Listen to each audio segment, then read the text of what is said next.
Good afternoon, distinguished ladies and gentlemen. It is my pleasure to actually moderate this second panel session for the FSDH Media Outlook Review. Permit me to introduce the panelists that will be coming forward. Okay, I'll start with our first panelist. He's a fellow of the Institute of Chartered Accountants of India. He has over 2 decades of experience in taxation, audit, banking, and other finance-related activities. Please make welcome Mr. Anup Drolia, the Executive Director of MINL Group of Companies. Thank you. Our second, you can come. This way, sir. So our second panelist is a seasoned corporate banking executive with over 20 years of experience in banking. He has a strong record in corporate lending, investment banking, risk management, and deal structuring. Please make welcome Kunle Oshukole, the Divisional Head, FSDH, Divisional Head Corporate Banking, FSDH Merchant Bank Limited. Thank you, sir. And our final panelist for this session is the distinguished professional, a fellow of the Chartered Institute of Accountants of Nigeria with over 18 years experience in treasury. Please make welcome Jamil Kuku, the treasurer, FSDH Merchant Bank Limited.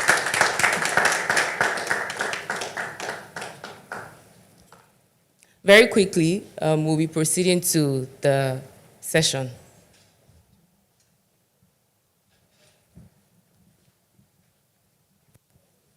Thank you. Good afternoon once again to everyone present here. So good afternoon once again to everyone present here, and I would say it's a great honor to moderate this session, and I'm hopeful that we'll be able to gain much more knowledge from the corporate perspective. So I'll be starting my first question with Mr. Arno. And I would like to ask, in H1 2025, we have seen the impact of a lot of the FX reforms that have been introduced by the CBN, ranging from the introduction and the enforcement of the FX code, the introduction of the B-match, which has, driven transparency and enhanced exchange rate stability. So from your lens, we would like to understand how this has affected your operational strategy in terms of pricing, imports, capital allocation as well, just to have a sense of how that has shaped your operational strategy so far. Thank you. I think the best thing which has happened to Nigeria in the couple of years is the FX reforms. No doubt about it. I know earlier when the bankers used to come to me and ask for a plan, I used to say to them, give me a direction, I will give you a plan. There was no direction. But yes, 100% kudos to the CBN and the federal government to bringing those changes. The stability which is there has really given us a lot of hope. We can plan our operations perfectly, and we can understand that now the past is over, where there has been so much of volatility and we could not predict anything.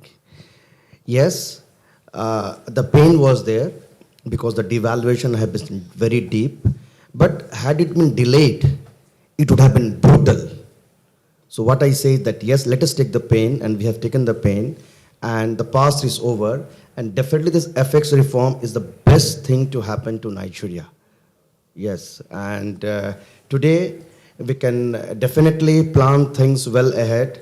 Our costs, we can ascertain that, well, there will be not much of plus or minus in that. We can similarly plan for our imports. We can plan for our CAPEX. It has given a lot of breadth to survive. Thank you. Thank you very much. That's very visible because we've also seen a lot of FPI inflows on the back of this exchange rate stability. So a follow-up question. So are you saying that at the moment you're not very much worried about exchange rates such that you're not eager to cover your FX obligations? You can wait till they fall due, unlike in the past where we see people opening LCs and trying to just close out almost immediately for fear of exchange rate devaluing? No, it's not like that. The volatility will not be there. That is the best part. But if we feel that FX is going to be stable, I think nowhere in the world the FX chart is a horizontal line. So let us take that and understand that yes, depreciation would be there. We feel that instead of appreciation, there is room for more depreciation in the FX as far as Naira is concerned. And depreciation is not a bad word. Depreciation is good, but if it is within a range of 4 to 5% per annum, I think that's not bad at all. As far as covering the FX is concerned, yes, what we feel is that FX position as on date should not be left open. It should be covered completely. That's what we feel and that's what we are doing. Especially when the rates are now 1530, I think this is the best of the rates. And people, if they think it's going to come to 1200, 1100, I think we are again living in a fool's paradise. Okay, thank you very much, you. Mr. Arnold. So I would like to ask Jamil, I would like to ask him, given what Mr. Arnold has said, what do you think is the role of the banking sector in rebuilding confidence in our foreign exchange market, just so that corporates and FPIs can thrive? And yes. Okay, thank you for the question. I'll say that for the banks to drive what I'll call put back confidence to the market, I think the CBN already started that. They've done a very good job, tried to sanitize the market, put hygiene back in the space, and we've seen that just from what you said just now, we've seen a lot of success out of that. You recently also got a rating upgrade from Moody's, and if we add up all of these things, the positive are very obvious for all to see. We have to sustain that effort really as banks. We need to also ensure that the license that has been given to us, we also need to support the CBN. One of the ways we can do this is to always make sure that the corporates get a price from us. When they call on us, we are always able to show them a price. When the prices evaporate from the market, it becomes a problem. And when they don't get price, they don't have visibility on FX, and that's how panic starts. And also as banks, we can also help them with edge solutions. For instances where they feel there could be maybe end exposures, they can kind of concoct some form of edge for them, their forwards, their swaps. Based on the expertise, we can always do this for them just to minimize the fear factor. Also, we also need to be very professional in doing our business. We have been saddled with responsibility. The skill set is there. We must always ensure that there's professionalism, and also as a market, we also need to abide by laws that guide the markets as professionals. Doing all of this will also redirect focus on the market. These are the things we see that kind of impresses the FPI to come in. For me, I would even say that FPI coming in is the first phase. By the time you start to get it into FDIs coming in, then you've built the confidence to a point. And I think that's what we should aim at. And all of the successes, maybe still early to start to celebrate, but I think we can build up on all of those things. Like the last speaker said, which is that the monetary guys have been able to buy time for the fiscal guys. At some point, even the fiscal guys. Okay, at some point, the fiscal guys will be called to account for what they've done so far. We see the reforms, the tax reforms coming up. That's one step in the right direction as well. We need to also continue to build on all of these things, just to continue to build that momentum. I think I think we should just ride the wave for now. The focus is on Africa, it's on Nigeria. We are a beneficiary of that capital. I think we're also speaking the language of capital right now, and people have focus on us. So as banks, I think we need to also support the CBN, where we are finding volumes that are massive for market. I think I also do like a one-on-one call to CBN to see how they can fill those orders without panicking markets. And these are things we can do to support them. We've had instances where we've gone to CBN to have conversations. We have a more listening CBN, unlike the past regime. So they're also willing to listen to ideas. And on the back of from privileged information I have, there's also some things coming up from the back end that's maybe not so obvious now. They're trying to sanitize the entire spectrum of the market, not just the FX market. It's now the transiting now to other segments of the market. I think by the time we can complete that phase, we'll have an entirely different market. And I think people like our customer here will be very, Mr. Anu, will be very satisfied and happy to continue to do business in the space. Thank you. Thank you so much. So thank you so much, Jami, for that. So, Mr. Ano, the reforms are not over yet. They're still ongoing.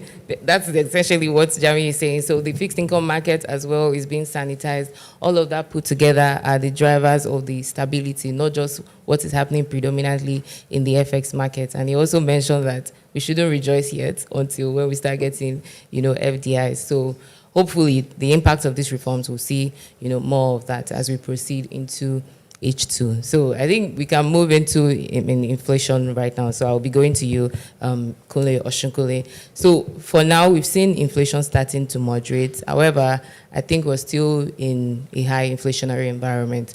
So Kunle, I would like to ask you, what do you think organizations can do to manage cost pressures and still preserve margins despite the high inflationary environment? All right, just before I say that, I think it's important that even the very small wins, we celebrate those small wins, and because knowing from where we're coming from, it was really, really scary, but I think a lot of things have moderated now.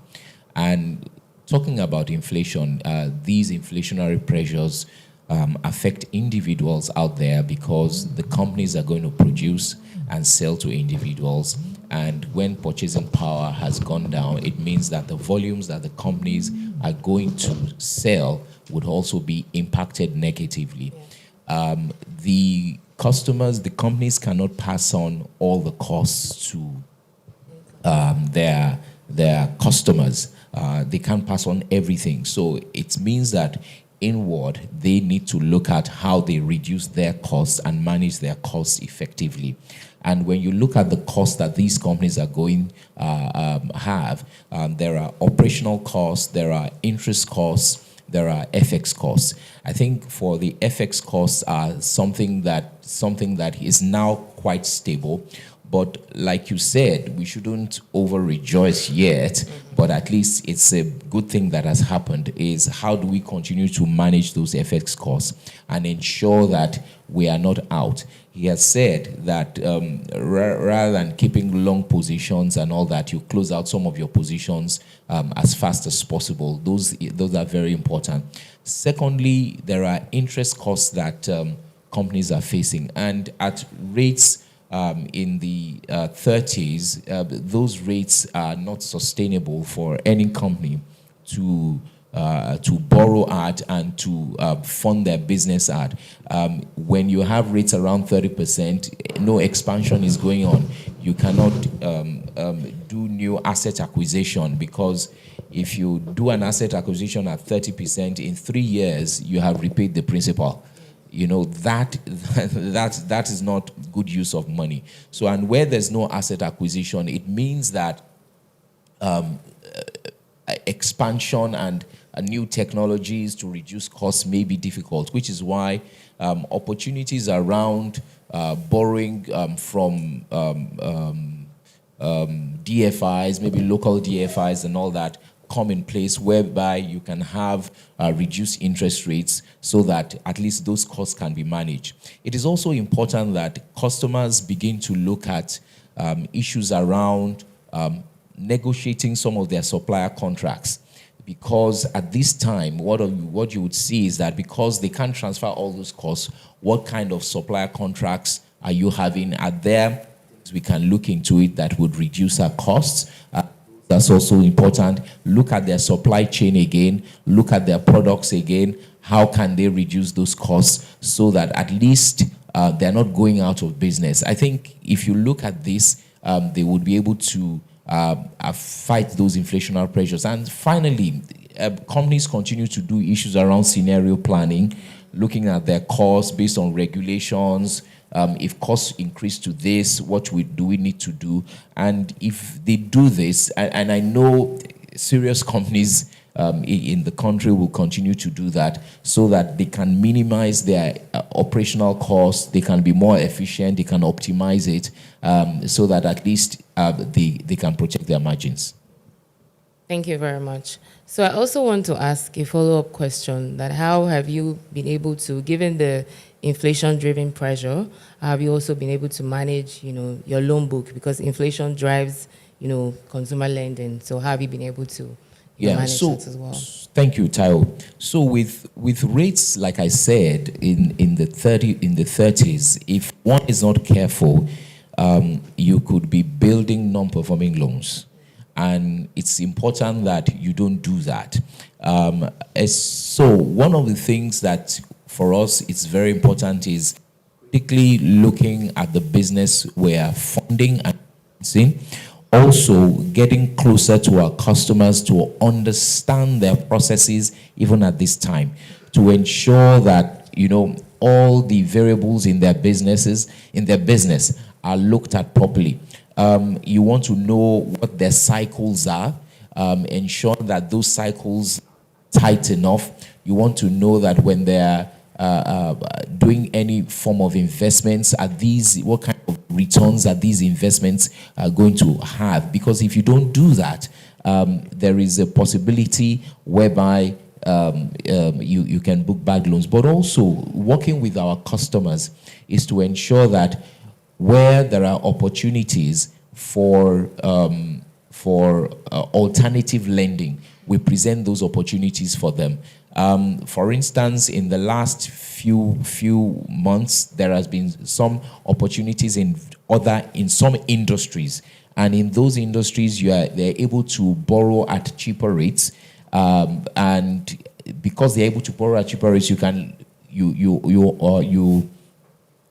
give them these opportunities, and especially once they take these opportunities, it reduces their costs, and once it reduces their costs, it's difficult to book bad loans. So because of all these things, it's just at this point we manage more with these customers. You're closer more with them, working, giving them alternative funding structures. Jamio had spoken earlier about issues around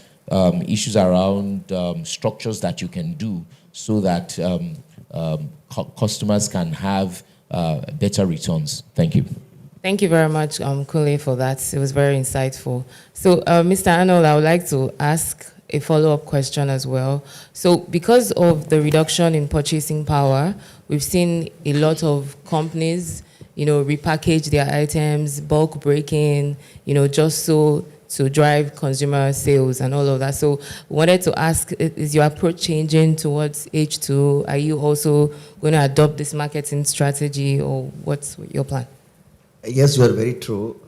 In fact, what we can understand from the markets to whom we supply, the shrinkflation is the talk of the town. Shrinkflation, wherein you shrink your products, you reduce the size or you reduce the quantity, so that if you have 10 naira in the pocket and you go to the shop and you say it's 15 naira, you don't have to come back. That is the strategy people are employing, and it is running very good. And that's what you have to do it in this scenario. In case of inflation around 22%, 22% on a rebased figures, because we know last year it was 33%, but it was rebased based on 2024 figures, and that's how we are getting a 22% inflation right now. So those strategies have to be employed to be in the market, to keep the market share, to beat the inflation. You see, the worst part is that you have to try to beat the inflation. How do you beat the inflation? If I'm hungry and I have only 10 naira, I need to see what can I give my customer at 10 naira? What can I give him 8 naira? And for the 2 naira change, what I can do? So that has to be there. And yes, people are working on it, and people who are working on it are doing fantastic. In fact, I know a few companies, well-branded companies, selling breweries. Their sales have come down at the cost of the low-end manufacturers. Even the bottles and all which we supply, the sales of small packaging bottles have increased. So you are absolutely correct, and that has to be the way out forward for the present. Thank you. Thank you very much. So are you essentially saying doing that, adopting that strategy would drive your revenue vis-a-vis if you decided to maintain status quo and kept producing in bulk items? See, revenue has two aspects. One is the volumes and one is the value. Yes. With the devaluation, you will always get the value. But if you to protect your volumes, you need to have that strategy. And volumes is there where you can keep your market share. Otherwise, you're out of the market. So yes, to drive volumes, you need to have this strategy. At least for the marginalized section, for the poor of the poorest, the middle class income and the lower income. Yes. Thank you so much, Mr. Ano. Thank you. So my final question to you, Kule, will be that do you think this current interest rate environment is sustainable for lending? No, the simple answer is no. Because really, I had mentioned earlier on that at these high interest rates, people will defer CAPEX or expansion funding because those rates cannot, they don't really make sense. Really, these rates, government is crowding out other players in the market, because when you see rates yields at 28-29% with no risk, you probably just go and put your money there rather than all the risk. You do scenario planning, you do risk, you do market survey, you do all that, and at the end of the day you still have to borrow at 30%. So my point is, at these rates, it's not sustainable. But one of the things, at least, we continue to do is that as government continues to work on the issues around monetary policy, fiscal policy, it may take a while, probably say 22, 24 or so months. As those rates start to moderate, we should start to see expansion coming, because you also need money, funding for expansion in the market. Thank you so much, PK. So I think the general consensus is, as we pivot into H2, there's the expectation that rates would, moderate from current levels. We have the MPC meeting coming up in about 2 weeks, and the expectation from analysts is that there will be, a likely cut, which would further, drive rates in the economy. So I would just like for Jamil, the treasurer, to give his final thoughts. What are his policy expectations for, H2, and what role do you think regulators or tax authorities can play to, build long-term confidence, investment confidence in our market? Okay, I think that question is loaded in a way. So I think Jide spoke to a lot of the issues, expectations, and I think on the back of that, taking that as a background, rates to globally, I think the issues are spread very evenly globally. Countries are dealing with inflation, their growth scare, will there be growth? And Nigeria is particularly not exempted from all of those. So what are we looking at? We have I think the score sheet for us has been impressive with all of the things we've done. H2, we need to look into trying to consolidate on that. The monetary guys, I keep saying, have done a very wonderful job, which everybody kind of, there's also a consensus on that. Now, we are still open to, we have some external risk factors are still there that we need to be careful about. The revenue sources we've tried to diversify. We need to also try to do more around that to continue to improve revenue. Because at the end of the day, borrowing is not a way out. You need to set out clear terms. Where's the money coming from? At the end of the day, it's all about where is my revenue? And after a while, because for the monetary guys, they've been able to kind of salvage this situation for now. We need to build on more permanent revenue sources and work on them. I think the tax people, the fiscal guys are also getting the message. I think they've assigned the tax guys to start to do some work. We heard from the lady that spoke from PwC on what they are trying to do on things that are on ground. I think next of that should be positive when it comes to income. So from that, tax, it also shouldn't overburden the wallets. Because by the time it burdens the wallet so much, people will start thinking of ways around either evasion or even outright not paying those things. So we need to balance it. And I would say the wallet size is already shrunk. I mean, I think from what people are now trying to sachetize, it's called sachetization of products just to keep purchasing power. I mean, we've seen all of those. But going into H2, like you said, rates, we expect rates to come down. I think we have some headroom. We have inflation has come down to some extent. We still expect that by the time we start to release some numbers, we are looking at some GDP also, GDP rebasing. If all of those things start to come out, there's some sectors that have been added to the spectrum. By the time they do all of those and the GDP numbers improve, you'll see that the metrics and the ratios will now start to look good. Things like debt to GDP and all of those things, which then enhances your opportunity, your ability to borrow foreign funds. Now, the government will now have better pricing power when it comes to looking for external funding. And when those things come in, you realize that you can actually start to reduce your cost of funding, because really, that's a major pain point. We are borrowing a lot, and we are actually paying so much to service the debt. We need to look at how to reduce all of those. It's becoming a big pain on the budget and all of those. We need to also start to look for either to onshore production alternative. Rather than import, you need to onshore opportunity, let people start to import substitution kind of thing to, one, save our foreign exchange and get us into some good revenue sources is what we should look at.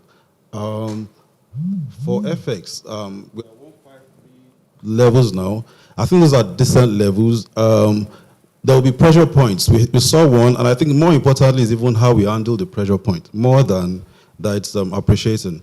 During the tariff, I know we got to about 163 thereabouts, but it was very well handled. The frequency of interventions and all of those, and that's also what has added to the confidence boost that we've seen from the offshore guys. I think if we can continue on this trajectory, we will be the destination of capital, because globally, the return promise out there is not so fantastic. So if we can give them the kind of OMO returns we give them, coupled with a stable FX rate, that's almost a flat of teens return or even 20s return, which is decent for most people. So, I mean, that still gives us some room to kind of welcome a lot of capital flows in our direction. And I think we can just continue to do this to year end, which I suspect they will do. Cutting rates might not be immediate. It might be Q4, because we still need to weigh the success very, very carefully before we jump into either a cut. So I'll expect them to still just wait it out a bit to like Q4 before they go on that trajectory.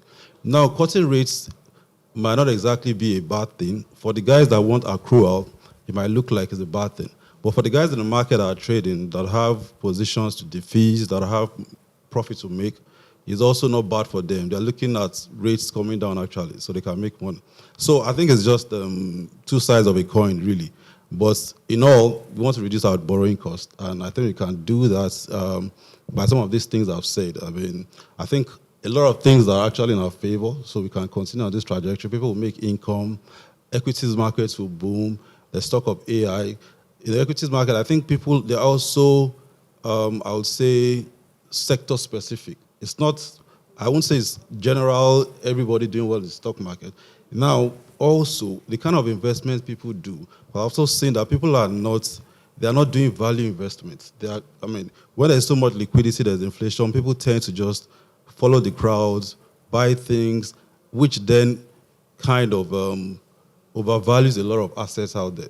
So when you're picking asset classes now, we also need to be very careful on the optionalities, so you are not getting into an overpriced asset. I think that is a point we should look at. So for all of these things, I think the prospect is still very bright from where we are right now. For the nation, for the economy, it's still very good. We also need to kind of get very evangelical about the good sides of what we are saying, so we can all get on that message, advocacy of these things, so we can continue. Because at the end of the day, it's all perception. Globally, it's all perception. And if the US can be attracting funds at 5%, 4%, and they have a deficit of $36 trillion, there's something they're doing more than just the yield. Because it can't be an entirely yield play. At some point, you'll be paying so much. So you need to also try to get some goodwill to the market so you can always benefit.